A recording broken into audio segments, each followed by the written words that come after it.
Welcome to History Hack. If you didn't know by now, we are the revolution. That means we're sharp, witty, lots of fun, but it also means that we're essentially the peasants in Les Mis huddled round a table in the corner of the bar with no money. If you enjoy the show, please do support us. We have a Patreon account by which you can donate a small monthly sum in appreciation of what you're hearing. Alternatively, we have Ko-fi, in which you can just do a one-off donation as a thank you if you particularly enjoy a certain episode. Either way, we massively appreciate all of your support. Hope you enjoy the show. Hello and welcome to today's History Hack. It's a very exciting one today. Alina has teed this one up, very excited about it, and then got pulled into a meeting. She's off somewhere crying, so I've got Chris with me. Hey, Chris. Hi, mate. I'm also excited about this as I'm a recovering Dungeons and Dragons player. So I know far too much about stupid beasts that don't exist. But every way I try and find you a girlfriend or make someone fancy you, you go and say something like that and ruin it. Like it's like it would come up sooner or later. Doing all of my good work, Christopher. Well, they'd find my box of dice eventually. This is true. They would find your box of dice and your Darth Vader cardboard cutout as well. I know. Yeah. Is it too late for me? Is it too late for me to cancel this? Hearing all this stuff. Chris, why don't you tell us who has got to suffer our nonsense today? Yeah. So today we have Jasmine Elmer, who is a broadcaster and historian who specialises in ancient history and culture, and she's very passionate about bringing the classical world to the modern audience. She's writing her first book on ancient goddesses, but she's here today to talk to us about mythical beasts and monsters. So, Jasmine, welcome to History Hack. Thank you. It's nice to be here. Love chatting to fellow historians, especially ones with cool accents, Alex. Yeah. And just mad ones. So, whereabouts in London are you? I don't live in London anymore, but the accent is from East London. It's from Walthamstow. What about you? Sutton, so around southwest London. But Alina is East London as well. Oh, is she? We could have done an hour of chats about the East End instead. Well, we'll have to get you back another time. Jelly deals or something. I feel like I could drop my accent and go into the Medway accent. No one wants that, Chris. No one wants anyone to go full Medway. Is that even legal? Do people even want 50% Medway? I mean, what's the percentage we can even take? Not sure. No. Right, okay. We're going to talk about mythical beasts today because Alina prepped some questions for us. This is going to be really, really interesting because I don't think there's a culture out there, is there, Jasmine, that doesn't have folklore, mythical monsters and beasts, bogeymen hiding in the wardrobe, under the bed, whatever. They've all got them. Well, exactly. I mean, I think that's why I quite like it, because it's one of those universal things that you see in, I mean, not just ancient cultures, but all cultures. Because, what are our modern day things that we're afraid of? We have monsters today. They might look more like our politicians. I was going to say, real. Yeah, there's quite a few that maybe aren't quite as mythical as we'd like them to be. But nonetheless, I think it's part of human culture and society, isn't it, to have things that we're afraid of in monstrous form. So you're right, every ancient culture and every culture since then has its monsters, and that's why I like them, because we all get it, don't we? Yeah. An easy segue into anything. If you like a monster, there's a culture you can go to that's got monsters, and you can kind of get into the culture that way if you fancy it. You might find an easier way to do it than that, but that's how I like to do it. So I'm guessing then we could just start at Herodotus, can't we? Well, if you like. Yeah. Yeah, I mean, like, is that where people started writing it down and recording it? Because I'm guessing, like, orally, it's even older than that, isn't it? Well, yeah, I mean, you're thinking of, like, Herodotus as a historian that's writing down factual events, right? Being one of the first that does that. But as a sort of, genre, history, writing. But, mythical beasts go way further back than that, because, from my perspective as ancient person, you're looking at archaeological evidence, you're looking at iconographic evidence, you're looking at that sort of stuff, which goes way back thousands more years than that, than Herodotus writing things down. But because this is, we're mucking about here, because obviously this is History Hack, right? So we're kind of messing with the boundaries here, because whilst this isn't really history, is it? We've just sort of gone, I know what I'll talk about monsters because I love them, but we're sort of like finding a little combination between the two. So it's not that historians aren't interested in mythical monsters, but it's in the domain more of archaeology, religion, kind of literature than it is firmly in history. So where does it start? I mean, it starts probably the first time humans could imagine things that they're afraid of. And I can't tell you exactly when that is, but I mean, that's going to be prehistory, isn't it? Yeah. Where they're, you know, kind of experiencing the world around them and having anxieties about it. Sort of like the ancient mythical monsters and beasts representative of things like natural disasters like volcanoes or floods. Yeah, well, one portion of it, because if you just think of it in a broader context of anything we're afraid of, there's probably a monster counterpart. And yes, natural phenomena, think about ancient cultures especially. We are, I mean, you know, it's topical now, isn't it, with the awful earthquake that's happened in Turkey and Syria. But we're always at the behest, aren't we, of these natural disasters. And perhaps in ancient cultures, they feel closer to them than we do today, in certain countries at least. So, yes, does explain partly certain certain phenomena like volcanoes or earthquakes. Not in every culture, but certainly classical culture, which is one of my specialisms, you get that. So the monster kind of like lives under it's the idea the monster lives under the volcano, or a volcano is personified as a monster. And that's kind of why it's like that. It's why it's so angry all the time and volatile, and it behaves like a monster, right? It's sort of like kind of got one eye on it all the time. You can imagine living under Vesuvius. I mean, before it erupted, and then after it erupted. Well, before they didn't know it was a volcano technically, but afterwards, you know, you're kind of like one eye on it. It is like a monster that lives among you. So yeah, this kind of connection to natural phenomena, including kind of like fear of the sea, fear of anything. I mean, I'm using my modern terminology here, very, very academic term. Anything that feels a bit dodgy. Yeah. Probably has a monster associated with it, I'd say. I think we should. So Chris is a boaty historian. Oh, God. Sailors are dodgy. Yeah. So I'm guessing, like, if you want to go one thing that is the big unknown, still the big unknown, really. I mean, like, we're only just starting to get down to the bottom to have a look, aren't we? Technology wise, sailors and fanciful stories, trying to process things they see and hear at sea. How much of that? Loads. I mean, just loads of it. I mean, you know, like, even just like, I'm not going to call a mermaid a monster, but even these kind of hybrid creatures that you get that live in the sea in all sorts of different ancient cultures and even modern exist. So like in classical mythology, you've got like Scylla, who's like the six-headed monster that kind of devours men. You've got Charybdis, which is a whirlpool. And that's that famous bit of the Odyssey, if you don't know that, the story of Odysseus, and he's got to like work out which way to go, which one to go near, and it's all. So I'm not going to spoiler alert it because I'll let you read it. I mean, you've had thousands of years to read it, but still going to give you more chance to read it because you haven't. But, you know, so we have this thing, and I think, I mean, like, Chris will be able to probably explain this a bit better than I would in that sense, but ancient cultures especially, they spend a lot of time on the sea because trade routes are really important. Like ancient Greece is what they call a thalassocracy, which is like posh word for seafaring civilization. So they move around a lot on boats. So they're on the sea a lot, so they need it. Like they're definitely going to be afraid about whether they're going to get from A to B, but also like in a monetary sense, if their cargoes are going to be safe. So you get loads and loads of stories about the deep.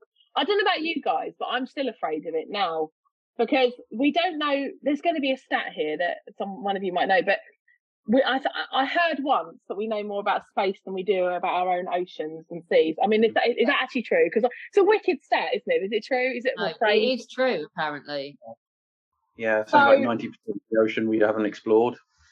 And that freaks me out. And when I saw the movie The Meg, that scared me. So I thought maybe it's there. I have a friend who's a paleontologist that's told me don't worry about it. I can sleep at night. Yeah, I went out there with some clarification. Yeah. But I think, you know, the photograph of the Meg next to the U-boat of South Africa is completely faked, by the way. Okay, good. I was panicking then. For a minute. I've looked into it.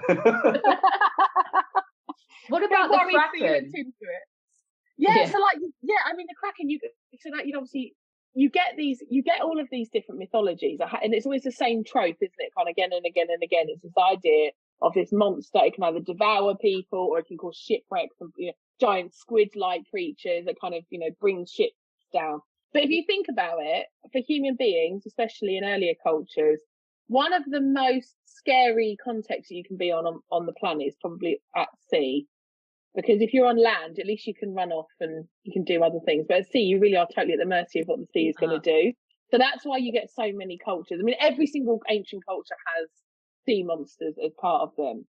And nearly always they involve, like I said, some kind of pulling the ships down and killing people, or just directly devouring men from the ship.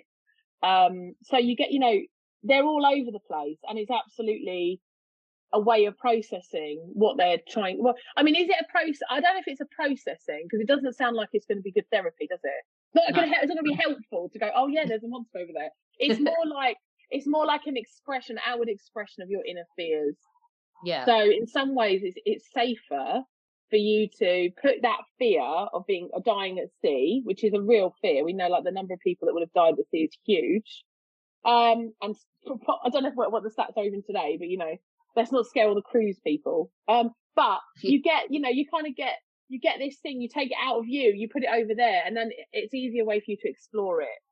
It's a safer way for you to explore your fears. If you put it into the Kraken, you put it into Skilla, you put it into whatever sea monster you want, now you can look at it and it becomes the other, so it separates from you. So this is kind of where, like, I guess a bit of psychology comes into. When you look at monsters, you're looking, so when I said, where's the history link? Well, we're thinking about how normal people are living their daily lives with these fears inside them. This is kind of a way that they try and explore those fears with some separation. So in that sense, we're looking at like a version of daily lives of the ancient people that lived in and amongst this sort of like world. I would used to say a scarier world, but this world is way scarier than theirs is. So I won't say that, but that's what we're getting at there. What's the most terrifying monster you've seen, like, representation of? Oh, terror. Do you mean actually I'm afraid of it? Like, as I'm actually looking at it, because it might actually be real. Like, so we're talking about the problem. Oh, you mean if it's real? Yeah, well, the problem with the sea thing as well, isn't it? As you can go, that's ridiculous. But that ain't real. And you'd be like, prove it. Like Chris said, 90% of the oceans are unexplored. Prove it isn't out there. Well, yeah, exactly. I mean, I think that's the hard bit, right? What would be maybe because of what we just said about sea monsters, maybe the sea monsters are the most scary because it's essentially knowledge, right? So we've got this, now we have more knowledge and more scientific knowledge. So that kind of gives us a certain safety net. And I think if you said why aren't you afraid of sea monsters? Oh, well, because they're not there. Scientists have had a little look or whatever. Yeah. Even though we've disproven that's not quite true. But that's why those are the ones I think are the only ones that remain. So they might be the scariest to me today because I guess it's still uncharted territory, which is part of this kind of process. So yeah, I mean, what an individual. I mean, I've got to be honest, I find more of them funny than I do, which is probably not the right way to think about it. Because some of them are just so mad that I just think, really, I'm not finding that scary. Maybe I'm just hardcore. I was brought up quite a lot on horror. There's not a lot not a lot that scares. When you grow up in the East End of London, I mean, I've seen it all. Nothing scares me. I haven't really got a very exciting answer, but I think sea, definitely. I've definitely got a thing maybe where the sea, I'm like, oh, what's going on down there? So I think the sea monsters are probably the scariest. Yeah, there was another account of a U-boat being attacked by a sea monster in the First World War in the Irish Sea, apparently. Right. Yeah. Is that in official documentation, or is that like a newspaper? That's what the crew claimed, and there was damage apparently. Nothing to do with the captain having the door open. No, it's a long story, but yeah, apparently it was season. No, but I mean, all right, we're making a bit of a joke there, but like, it just goes to show that we're talking a bit here in an ancient context. This still exists for us, even today. Like, there are people today who still believe in the Loch Ness monster, and go hunting for it. I actually did. I went looking for it. Did you find it? Well, no, because I only spent about a half hour and then I got bored and I left. There was a guy living in a caravan on the edge of Loch Ness, and he's in the Guinness Book of Records because he hasn't moved since the early 1990s. Well, literally hasn't moved, or do you mean he's not left Loch Ness Right. since 1992 or something. He moved in, he got divorced, sold his house, bought a caravan. Not surprised. Now he what about the divorce bit? Yeah. Now makes little models of the Loch Ness monster, what he thinks it looks like, but he has been sitting there waiting for it for more than 30 years. This is starting to sound like a plan. What does that tell you? No, Chris, you're not doing that. I will not let you do that. You're not there yet. There's still dating apps we haven't tried. Right. What does that tell us about the human psyche? Well, that specific man, I think that man needs No, to it's be not the therapy. need for answers, isn't it? It's the need for answers. Yeah. I mean, basically, if you transport yourself back to any ancient context, you've got the human civilization that is springing up. Whatever culture you like, you can put yourself anywhere, and you've got this culture. But remember that at some point, human civilization reaches a boundary, and when you hit that boundary, so I'm talking about physical space here, like a city or something, right? And then you hit a boundary, and then on the other side is the wild, the unknown. So that happened a lot more than it does today. So I know, I live in Exeter. When I drive to the edges of Exeter, it's all right when I hit the countryside. I'm not going to be scared because that's not the unknown for me, right? But what's happening in ancient cultures, obviously it might not literally be the exact boundary of the city, but metaphorically it might be further or whatever. But then that's why they have this system in the world, if you like, of mythology and monsters and supernatural, because for them there is a literal potential when you cross the boundary from human civilization into the wild, the unexplored, basically the untamed. That's where monsters usually dwell. So there are like all those old maps that have "Here be dragons," where they don't know what to draw. Exactly. I mean, dragons are a great example because they transcend a lot of cultures. So you get them in lots of different cultures, but you also get them across time, and even all the way up to the modern day with our love of Game of Thrones and other such dragon-like programs. You know better. That Matthew Dungeons and Dragons. Film. Yeah, that's your thing. Yeah, I mean, I don't know nothing about that, but I do know it's actually down with the kids nowadays, isn't it? Or that Dungeons and Dragons. They're cool. It's like a cool thing to do, I think. So well done, Chris, because I don't know nothing about that. Not if you're 42, but we'll discuss that. Maybe for another show. Yeah. But yeah, what I was just trying to say is that you get this, when you get into this area of the unexplored, that's where monsters are, and that makes sense, right? Again, because I told you about this way you kind of disconnect your fears and you put them further away from you, but also it's this kind of danger of exploration. Like if I go out into that wild and I venture into it, what am I going to find? And that's where that's where all the dodginess will be. My official term I keep using, dodginess will exist.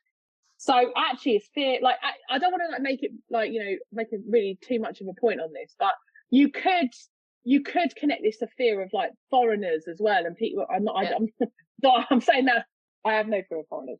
What I'm trying to say is that that's where it's xenophobia, isn't it? It's kind of what the opposite, the other, where they're coming from is a different place. And so it's kind of, monsters are an extreme version of that. There's kind of our human fears of other, the wild, the untamable. Because really, what is a monster? Is something that humans can't overpower very easily. I know they do in myth, there are various myths about this, which is a way of us appeasing our fear.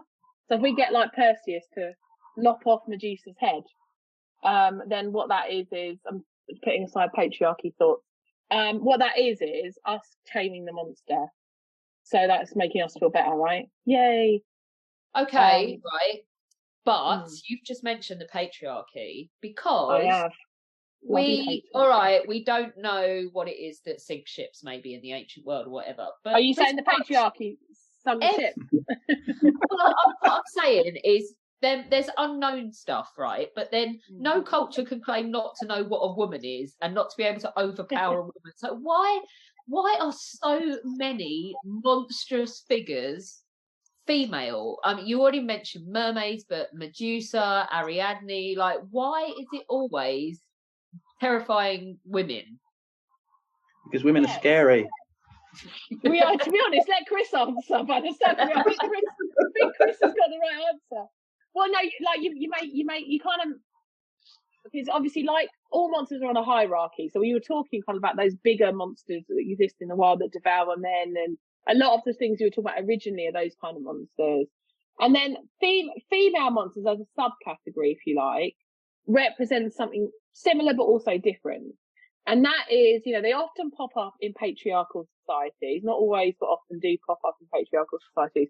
And, the fear of female monsters is like a double threat. So they've got all the monster stuff that we've spoken about that we don't like, fine. The other places, the exploration, Untamed, all of that.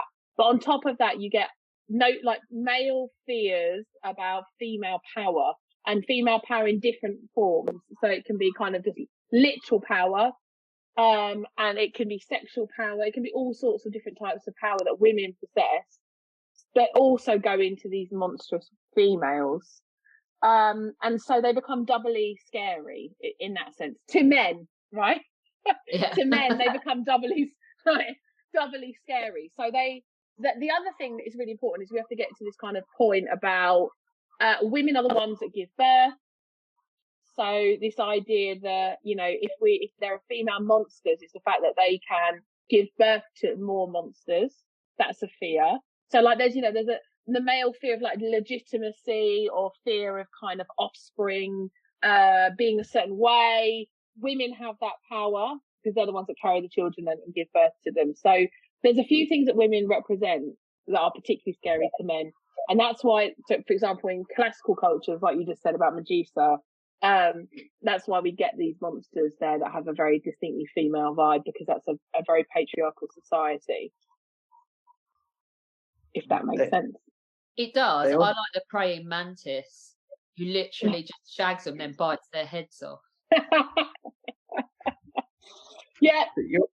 You also get women getting punished by the gods a lot. Like Medusa was punished because she was beautiful. Ariadne is punished because she can sew and really well. And so it is a lot of women being punished by the patriarchal gods. It's usually Zeus. If he's not shagging them, he's punished. I mean, I know what you mean. I hear what you're saying there. So, because obviously Ariadne's not. When we talk about monsters, we have to make sure we talk about monstrous. We didn't really give a definition, but what a monstrous thing will have certain components and they make them a monster. So Ariadne's not a monster; she's a female, right? So we can't put.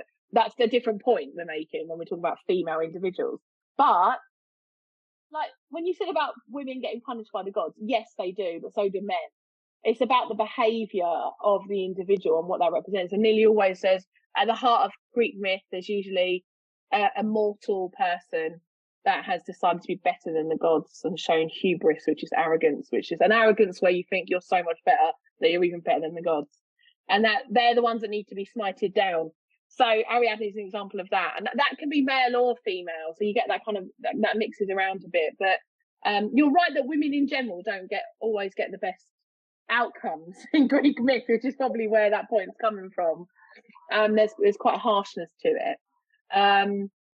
So, and then that does link into patriarchy. So, there's kind of, when we're chatting about monsters, they're their own genre of myth that I think we need to keep slightly separate to just women. But you can look at women and monsters together in figures like Medusa.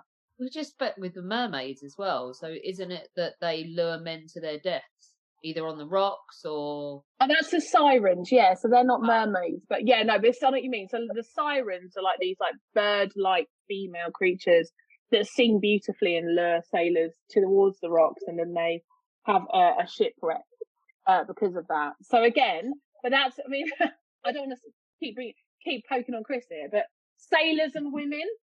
We do it all the time. It's fine. Yeah. Sailors and women, there's a history with that, isn't there? So, this is like sailors being kind of, seduced by these women and their beautiful voices and then dying for it. So it's a kind of it's like a sexual sea combo on that one, which makes sense if you think about sailors' lives. And it was only the discipline of Odysseus of pouring honey into his men's ears so they couldn't hear, and then tying himself to the mast so he wouldn't be tempted. And with discipline, they can get past them. Exactly. So that's part of again. So it has to be Odysseus, the leader, the wise man, that is able to deal with this issue by putting wax in the ears, exactly, and getting them to tie him down. But even then, he sort of knew that if he heard the sounds of them, he's likely to steer the ship towards them and die. So the Odyssey is full of loads of monsters, which is cool, but also loads of all of these things carry symbolism. I think the whole point of today is that We don't just look at the monster, but look at it again. If you're a history fan, it's looking at what that monster symbolises and what it can tell you about the society of the time. Because every single monster can do that for you. So even if you're like, whatever, that ain't history. But it is history, because what it is a reflection. It's like a mirror image of what's going on in a society. So it's like a kind of little neat way into any society you want to look at. So why do they eventually sort of disappear? Well, we just said we're still afraid of the sea, right? So, Yeah. Well, So you mentioned knowledge, didn't you? So with more knowledge comes less monsters, because we've ruled them out. But exactly, we haven't entirely ruled them out. But a lot of people are still massively susceptible to wanting to believe in. I mean, we could start talking about aliens as well in the same vein, couldn't we? This is right. Unknown. Yeah, it's just basically like, I mean, perhaps ancient monsters specifically. Like, do we really believe Medusa's around? Well, I've seen Medusa got decapitated, so we don't believe she's around. But like, do we believe that it's possible these people, these monsters are still around? No, we don't. Why? One, there's a few answers to this. Obviously, culturally, we've moved on. But we've moved on, and we're more rational and scientific largely than we may have been in the ancient world.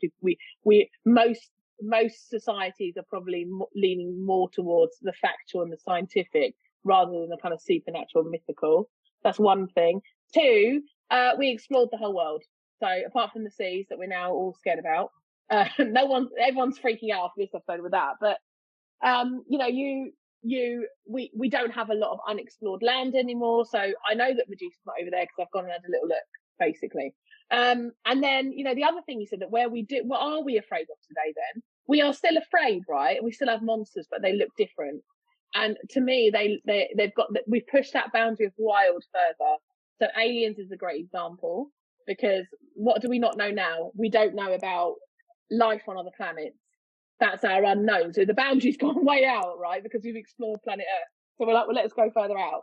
So, and I think, regardless of what you think about aliens, a lot of people, aliens almost certainly exist in some form, even if it's plant life or something. But they're silly to think the entire universe is empty of stuff. So most people do think that, and therefore that's scary to us, isn't it?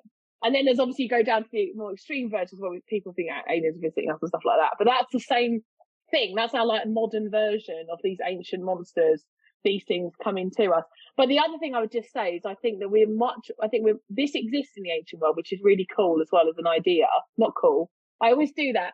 I'll explain this properly. I've just completely messed this up. But basically, it's fine. Alina has referred to the Second World War as the fun war by accident at one point on this podcast, and everybody in the room just went, and then she realised what she'd said. Don't worry, it's a thing. It's a nerd thing. It's a nerd thing. We're fine. It's a nerd thing. What I was about to say was just, I'm going to forget what I was going to say now as well. What I was about to say is this idea of the monstrous within us. So that's something that exists in the ancient world, but I'd say we're more afraid of. And the cool bit that I was going to go into was serial killers. So that was the thing I was trying to say. They did have discussions and fears about serial killers in the ancient world. And this is a real thing that people don't really. People think it's a modern thing. They think, oh, serial killers, isn't that just like the 70s were so shit that serial killers they appeared out of nowhere. That they just appeared, but actually they've been around for a while. So that I think now, if you think about how much true crime is something that we're all really fascinated, I think now the monster is even more we're more afraid of the monster in the human than we used to be in the past. But I just wanted to make the point that has always been there too. Like the monster in the person, that's something that they've thought about in the past too. And even philosophers talked about it. So, Plato, people like that. So that was what I'd say. Aliens and monsters in us, serial killers. That's what we're still afraid of. So they've gone, but they've changed. They've shapeshifted as monsters do. Yeah, because there's the early interpretation of vampires were just people who'd sneak into other people's houses and steal bread and milk and then go and live in graveyards, because that's the only place they could live, in the big palatial tombs. And it's they come from taking the life's blood of the people to drinking the blood of the people. And children who are being kidnapped, it must be the witches and succubuses and things like that. Exactly. That's what I mean about, this is why monsters are pretty decent, because every culture has its monsters. And even if you look at historical events, we were talking about World War II, but you know, there's plenty of monsters in that. They just don't look like the monsters I'm chatting about. So you know, I think that that's where anything that is an expression of fear, I think you can kind of, you know, change what a monster might look like to us today and throughout cultures and throughout time, but they're always there. They're not going anywhere. Is there must be like a monster that's feared and reviled in one culture, but everyone thinks is great in another? Oh, that's a good question. It's Santa Claus. I mean, well, really? I mean, there's probably a difference between another culture taking it and taking ownership of it and changing it. But I don't know that I can think of an example where, for example, this culture really loved this monster and the other didn't.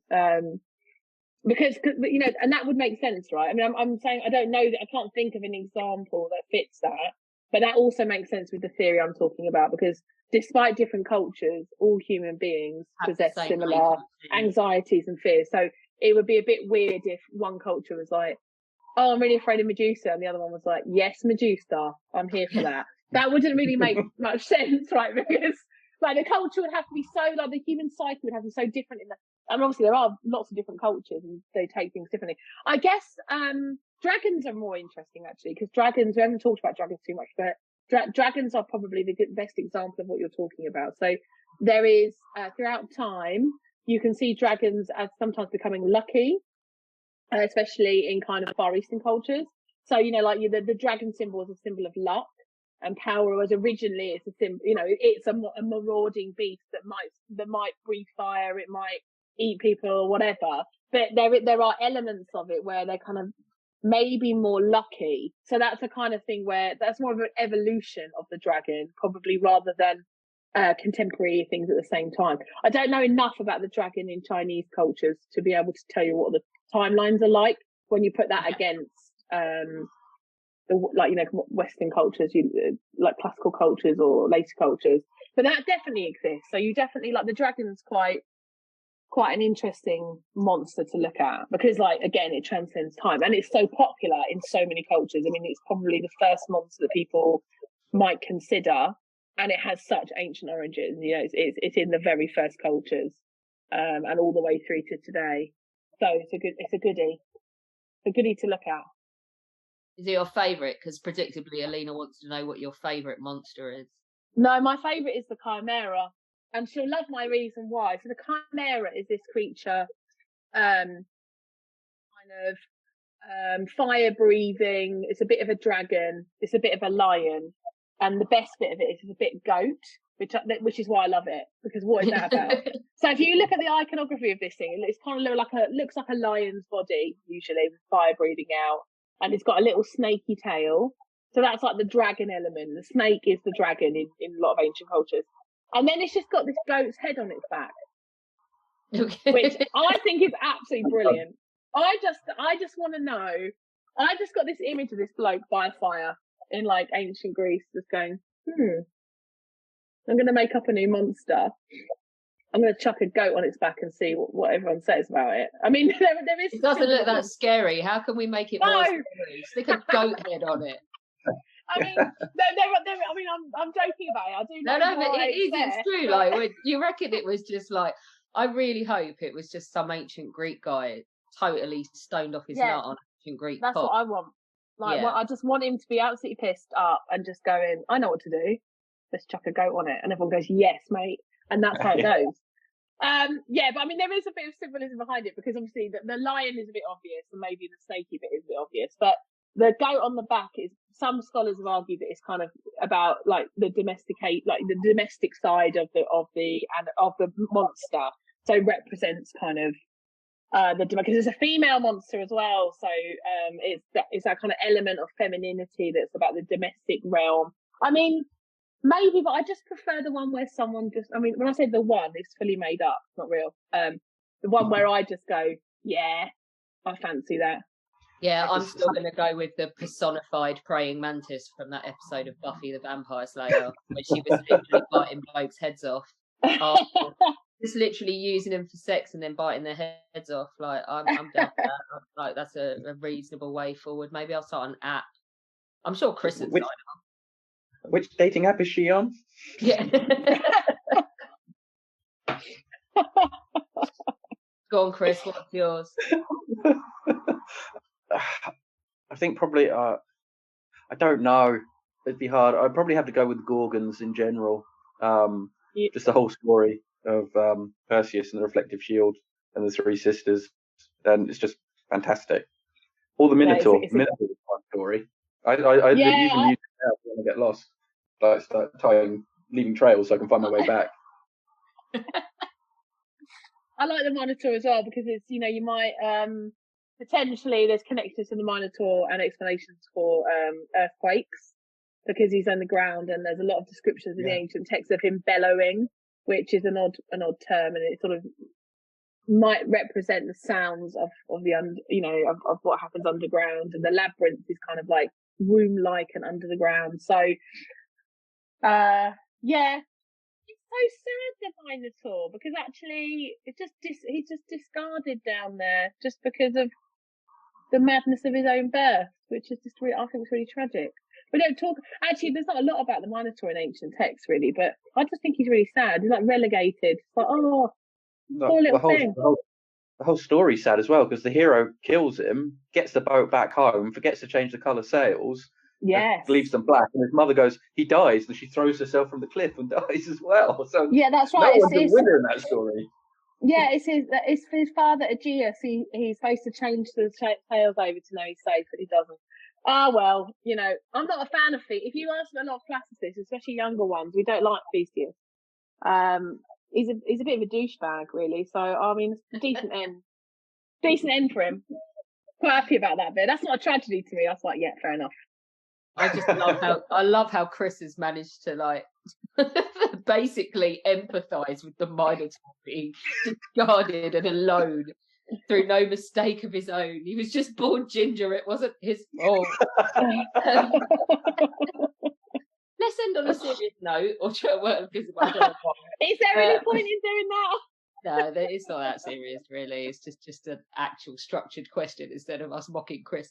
Mythical beasts you've mentioned are representative of ancient cultures and can tell us a lot about ancient cultures. I think my problem as a modern historian with ancient history is every time I ask one of you lot something, your answer is, oh, well, we don't really know. But, so is this a way, things like mythical beasts and mad stories like this, is this a way to attract people to studying ancient history? Yeah, I mean, well, first of all, I've got to come back right at you because you started off a little war there between modern history and ancient history. I've got to represent that. I'm not going to let you get away with that. Come on. There's no documents. There's nothing to look at. No, there is so much. Do you know what? The genuine people ask us a lot, like modern history. Like everyone knows modern history, they know what it is. But when they go into the ancient one, like what you're actually doing, I don't get it.